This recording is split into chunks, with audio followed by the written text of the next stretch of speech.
There is a pattern that Sigmund Freud observed in his patients that reveals something profound about human psychology and human suffering. A pattern so common, so deeply embedded in the way people relate to each other, that it seems almost universal. The pattern is this: people become obsessed with fixing, helping, saving, or changing others. They pour themselves into partners who are struggling, friends who are self-destructive, family members who are lost. They believe that if they can just help enough, love enough, support enough, sacrifice enough, the other person will finally change. The relationship will finally work. The person they love will finally become who they have the potential to be. And in this obsessive focus on fixing others, they completely neglect themselves. They ignore their own needs, their own wounds, their own development. They tell themselves they're being selfless, being loving, being helpful. But Freud understood what this pattern actually is. It's a defense mechanism. It's a way of avoiding the unbearable work of facing yourself. When you're focused on fixing someone else, you don't have to look at what's broken in you. When you're consumed with someone else's problems, you don't have to face your own. When you're trying to save someone else, you don't have to acknowledge that you need saving too. The obsessive focus on others becomes a way of escaping yourself. And the cruel irony is that it doesn't work. You don't fix them. They don't change. And you remain just as broken as you always were. But now you're also exhausted, depleted, resentful, and convinced that you've wasted years of your life on someone who didn't appreciate your sacrifice. This is one of the most important truths in psychology. You cannot save anyone else. You cannot fix anyone else. You cannot change anyone else. The only person you can save is yourself. And until you stop trying to fix others and turn that energy inward, until you finally do the work on yourself that you've been avoiding by focusing on others, you will remain stuck. You will remain in the same patterns. You will remain suffering from the same wounds. You will remain unconscious of the same psychological dynamics that are actually creating your misery. Let's start with understanding why people become obsessed with fixing others. It's rarely random. It's rarely just compassion or kindness. There's almost always something psychological happening beneath the surface. The most common dynamic Freud observed was this: people try to fix others as a way of trying to fix themselves. They see in the other person some quality, some struggle, some wound that mirrors their own. And they believe, usually unconsciously, that if they can fix it in the other person, they will have somehow fixed it in themselves. If they can save the other person from their darkness, they will have saved themselves from their own. Think about the person who is drawn to partners with addiction issues. They tell themselves they're compassionate, that they see the good person underneath the addiction, that they just want to help. But if you look deeper, what you often find is that they themselves have a relationship with substances or compulsive behaviors that they don't want to examine. Or they grew up with an addicted parent and are trying to retroactively save that parent by saving this partner. They're not actually helping the partner. They're trying to resolve their own unresolved psychological material through the partner. Or think about the person who is constantly trying to help friends or family members who are depressed or anxious or stuck. They're always available, always offering support, always trying to fix the other person's problems. They tell themselves they're just being a good friend, a good family member, but underneath, they're often struggling with their own depression, their own anxiety, their own sense of being stuck, and focusing on others is a way of not having to face their own internal chaos. As long as they're busy saving others, they don't have to acknowledge that they need help too. Or think about the person who stays in a relationship with someone who is emotionally unavailable, trying desperately to get that person to open up, to connect, to love them properly. They tell themselves that if they can just be patient enough, understanding enough, loving enough, the person will change. But what they're really doing is recreating an early relationship, usually with a parent who was emotionally unavailable, and trying to get a different outcome. They're trying to finally earn the love they never received. They're trying to prove that they're worthy by fixing this person who can't love them. And in this obsessive pursuit, they avoid facing the truth, that no amount of fixing someone else will heal the wound of not being loved by the people who were supposed to love them unconditionally. Freud saw this pattern destroying people. He saw people wasting years, sometimes decades, trying to fix partners who didn't want to change, trying to save family members who were committed to their own destruction, trying to help friends who were invested in their own victimhood. And the people doing the fixing were suffering enormously. They were exhausted, depleted, anxious, depressed. They felt unappreciated, taken for granted, used. They couldn't understand why their love and sacrifice and help weren't working, why the other person wasn't changing, why the relationship wasn't improving, why they felt so empty despite giving so much. And Freud's answer was always the same: because you're not actually helping them, you're using them. You're using them as a project, as a distraction, as a way of avoiding yourself. And they can feel it. On some level, they know that your focus on fixing them is not actually about them. It's about you. It's about what you're avoiding in yourself. And so they resist. They don't change, because your attempt to fix them is actually about your own psychological needs, not about their genuine well-being. Here's the uncomfortable truth. When you're obsessed with fixing someone else, you're not respecting them. You're not seeing them as a complete person with their own agency and their own path. You're seeing them as a project, as broken, as someone who needs you to be whole. And that's profoundly disrespectful. It's also profoundly disempowering for both of you. You disempower them by treating them as incapable of fixing themselves. And you disempower yourself by making your well-being dependent on their change, by giving away all your energy to someone else's problems instead of using it for your own growth. When you stop trying to fix others, when you finally withdraw that obsessive focus and turn it inward, something terrifying happens. You have to face yourself. You have to face your own wounds, your own struggles, your own darkness. You have to acknowledge that you've been avoiding yourself by focusing on others.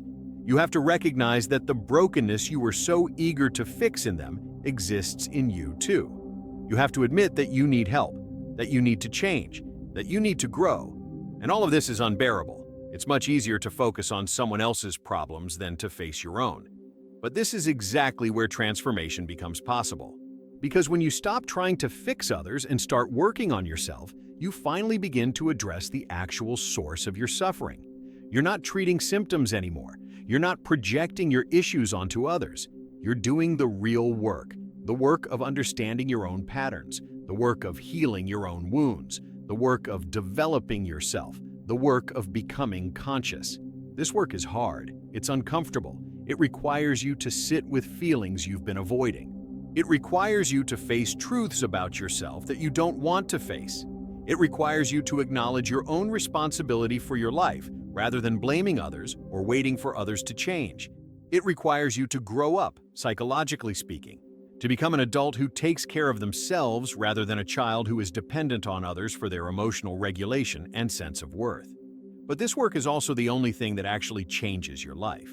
Trying to fix others never worked. It never made you happy. It never healed your wounds. It never created the relationships you wanted. It just kept you distracted, kept you busy, kept you from having to face yourself. When you finally stop that futile pursuit and turn inward, when you finally start working on yourself instead of on others, everything shifts.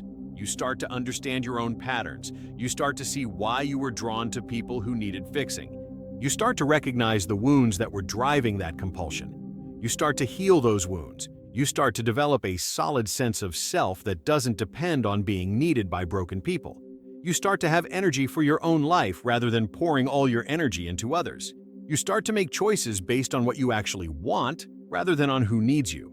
You start to attract different people, people who are whole, people who don't need fixing, people who can actually meet you rather than people who require you to sacrifice yourself. And here's what Freud observed. When you stop trying to fix others and focus on fixing yourself, the relationships in your life naturally shift. Some relationships end because they were only held together by your role as fixer. And that's okay. Those weren't real relationships anyway. They were codependent dynamics where you were playing savior and they were playing victim, and neither of you were actually connecting. Other relationships improve because you're no longer trying to control or change the other person. You're letting them be responsible for themselves. You're showing up as yourself rather than as a helper or fixer. And that creates the possibility of genuine relationship rather than codependent entanglement. Some people in your life will resist this change. They liked having you focused on fixing them. They liked having someone to solve their problems. someone to blame when things didn't work, someone who made them feel important through constant attention and concern. When you stop playing that role, when you withdraw your energy and focus on yourself, they might get angry. They might accuse you of being selfish, of abandoning them, of not caring anymore. And this is the test. This is where you find out if you've really changed or if you'll get pulled back into the pattern. Because the pull to go back to fixing others is strong. It's familiar. It feels like love. It feels like purpose. It gives you a role, an identity, a way of feeling valuable. Being alone with yourself, doing your own work, facing your own darkness, that feels harder. That feels lonelier. That feels less noble. But Freud would tell you, stay with yourself. Keep doing your own work. Let others be responsible for themselves. Let the relationships that can't survive your self-focus end. Make room for relationships that can exist between two whole people rather than between a fixer and a broken person. And as you do this, as you consistently choose yourself over the compulsion to fix others, something remarkable happens. You save yourself, not in some dramatic, heroic sense, but in the quiet, profound sense of reclaiming your life, of reclaiming your energy, of reclaiming your agency, of no longer being dependent on others changing for you to be okay, of no longer sacrificing yourself on the altar of others' problems, of no longer avoiding yourself by obsessing over others. You start to feel more solid, more grounded, more present in your own life. You start to have clarity about what you want, what matters to you, where you're going. You stop feeling like a victim of others' dysfunction. You stop feeling resentful about giving so much and getting nothing back. You stop feeling exhausted by the endless work of trying to change people who don't want to change. You start to feel free, free to live your own life, free to pursue your own growth, free to make your own choices, free to be yourself. This is what Freud meant when he talked about psychological maturity. It's not about being perfect or having no problems or being completely healed. It's about being responsible for yourself. It's about doing your own work instead of trying to do others' work. It's about focusing your energy on your own development instead of on trying to change others. It's about recognizing that you can only save yourself and that trying to save others is actually a way of avoiding saving yourself. Most people never learn this. Most people spend their entire lives focused on others, trying to fix their partners, trying to save their children, trying to help their friends, trying to change their family members. They die having never focused on themselves. They die having never done their own psychological work. They die having spent all their energy on others and having never saved themselves. They die exhausted, resentful, and empty, wondering why all their sacrifice and love and help never created the life they wanted. But you can choose differently. You can stop trying to fix others. You can turn your energy inward. You can do your own work. You can face your own wounds. You can heal your own pain. You can develop yourself. You can save yourself. And when you do this, when you finally prioritize your own growth over others' problems, everything changes. Not because others change, but because you change. Because you're no longer giving away your power. Because you're no longer dependent on others for your sense of purpose or worth. Because you're no longer avoiding yourself. The question is whether you're willing to do this. Whether you're willing to stop trying to fix others. Whether you're willing to let go of the identity of helper, fixer, savior. Whether you're willing to face the uncomfortable truth that your focus on others has been a way of avoiding yourself. Whether you're willing to turn inward and do the hard work of understanding yourself, healing yourself, developing yourself. Whether you're willing to save yourself instead of endlessly trying to save others. Because until you do this, until you stop trying to fix others and start working on yourself, you will remain stuck. You will remain in the same patterns. You will remain suffering in the same ways. You will remain pouring yourself into people who don't change while ignoring the one person who actually can change, you. When you stop trying to fix others, you finally save yourself. Not because fixing others is wrong or because helping people is bad, but because the obsessive focus on fixing others is almost always a defense mechanism, a way of avoiding yourself, a distraction from your own work. And until you stop that distraction, until you face yourself directly, until you take responsibility for your own healing and growth, you cannot be saved. You remain trapped in codependent dynamics, trapped in resentment, trapped in exhaustion, trapped in the futile attempt to change others instead of changing yourself. But when you stop, when you withdraw your energy from others and focus it on yourself, when you finally do your own work, you discover something Freud knew all along. You were never actually helping others by trying to fix them. You were just avoiding yourself. And the moment you stop avoiding yourself, the moment you turn inward and face your own darkness, your own wounds, your own need for healing, that's when you finally begin to save yourself. That's when real transformation becomes possible. That's when your life finally becomes yours. This is what Freud tried to teach, that salvation doesn't come from fixing others. It comes from fixing yourself. That you can only save one person, yourself. That trying to save others is a distraction, a defense, a way of remaining unconscious. And that when you finally stop that futile pursuit and turn inward, when you finally take responsibility for your own healing, you save yourself. Not because you become perfect, but because you become conscious, because you become responsible, because you finally live your own life instead of living through others, because you finally face yourself instead of avoiding yourself through obsessive focus on fixing others. When you stop trying to fix others, you finally save yourself. That's the truth. That's the path. That's the only way forward. The question is, are you ready to take it?